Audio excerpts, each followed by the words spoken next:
Trump's alarming message portends tragic days ahead.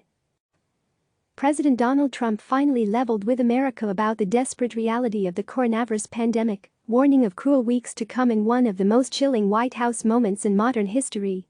Even with blanket nationwide adoption of stringent mitigation efforts, between 100,000 and 240,000 Americans could face death in the coming weeks in a cascading nationwide ordeal, according to modeling explained by senior members of the President's Emergency Task Force Tuesday. It is in the nature of the presidency that the commander-in-chief sometimes has to deliver grave news to the nation. George W. Bush had to narrate the horror of the 9/11 attacks in 2001. Ronald Reagan movingly eulogized shuttle astronauts after a 1986 disaster. And John Kennedy kept his nerve to address the nation during a showdown with the Soviet Union over Cuba that threatened to erupt in nuclear war. But no president for many decades has had to level with his country over such a sudden impending loss of American life in a medical emergency, as Trump is now being forced to do, after apparently coming to terms about the extent of the crisis himself. It was not the first time that administration experts modeled the staggering possible death toll. But the combination of the president's unusually serious demeanor and the ominous curve charts of his top public health officials struck a note of alarm missing from Trump's previous knockabout briefings. The stark spectacle of a president, especially one who spent weeks dismissing the virus, warning of the imminent demise of so many Americans, encapsulated the scale of the crisis. "I want every American to be prepared for the hard days that lie ahead. We're going to go through a very tough 2 weeks," the president said in the White House briefing room. Trump's briefing mostly lacked the elements of self-congratulation and false hope that have characterized his heavily criticized leadership in the crisis. To begin with, during his marathon 2-hour briefing, he mostly ceded the stage to his credible lieutenants Dr. Anthony Fauci and Dr. Deborah Birx, who convinced him of the seriousness of the situation over the weekend. There have been many false dawns when Trump has failed to match the gravity of a moment during his tenure.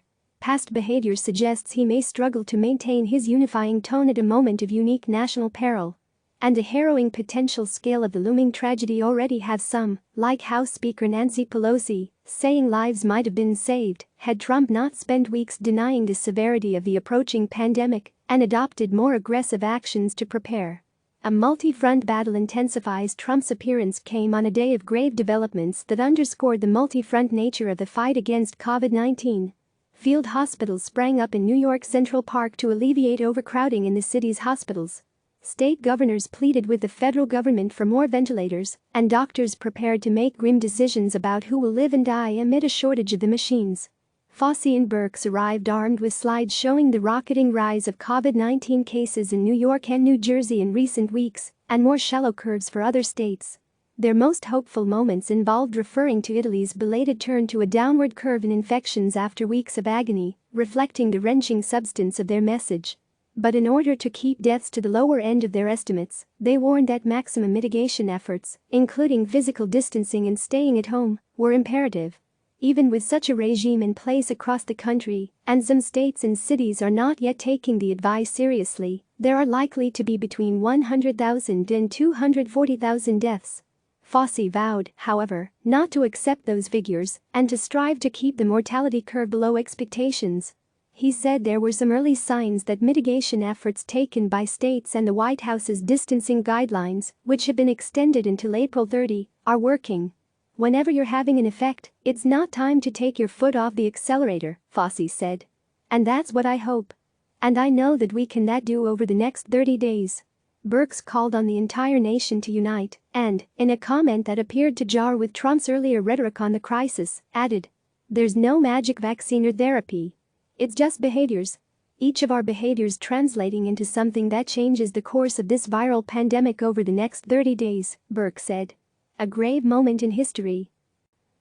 As Tuesday's briefing wore on, the president indulged in his familiar misinformation and political shape-shifting that underscored his own erratic leadership and dishonesty. Empathizing with the pain in New York and New Jersey, the president who a month ago predicted a miracle that would make the virus go away, bemoaned that they got off to a very late start. New York's Governor Andrew Cuomo has repeatedly criticized Trump for not invoking the full power of the Defense Production Act to supercharge the production of ventilators and other vital gear.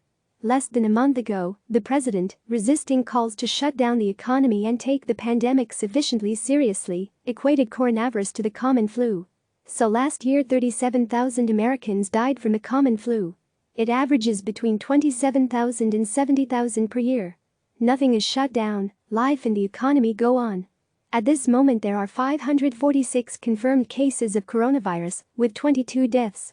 Think about that. Trump wrote in a tweet.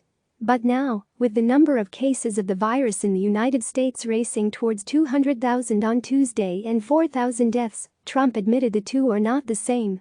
The president invoked an unnamed friend who he said was in a coma because of the disease. It's not the flu. It's vicious, Trump said. Later in the marathon briefing, which became more an attempt to flood the zone for political gain the longer it went on, Trump claimed of the virus, it just reared up and came from nowhere. The White House in fact had weeks of notice once the disease emerged in China. As is often the case, the president's off-the-cuff style raised questions about his tone when he ditched his prepared remarks. And Trump also portrayed himself as a lone force resisting calls to ride it out, warning such an approach could cost more than 2 million American lives. The president appeared to be setting up a political construct to use in his re-election campaign, under which he can claim to have saved hundreds of thousands of lives. CNN reported Tuesday that not all of the president's advisors backed extending the distancing guidelines. The decision to shut down the previously purring U.S. economy has thrown millions of Americans out of work and choked off growth. The full scale of the devastation is expected to be revealed in jobs numbers later this week. Trump faces an agonizing dilemma, balancing a desire to slow the spread of the virus and the need to return people to work to alleviate the possibility of an economic depression. Health advisors argued a month's extension of the distancing guidelines was necessary. But given that many hotspots may not reach the peak of their pandemics for weeks, it seems unlikely the situation will have improved sufficiently to relax the guidelines in a month. Click subscribe to receive the latest news.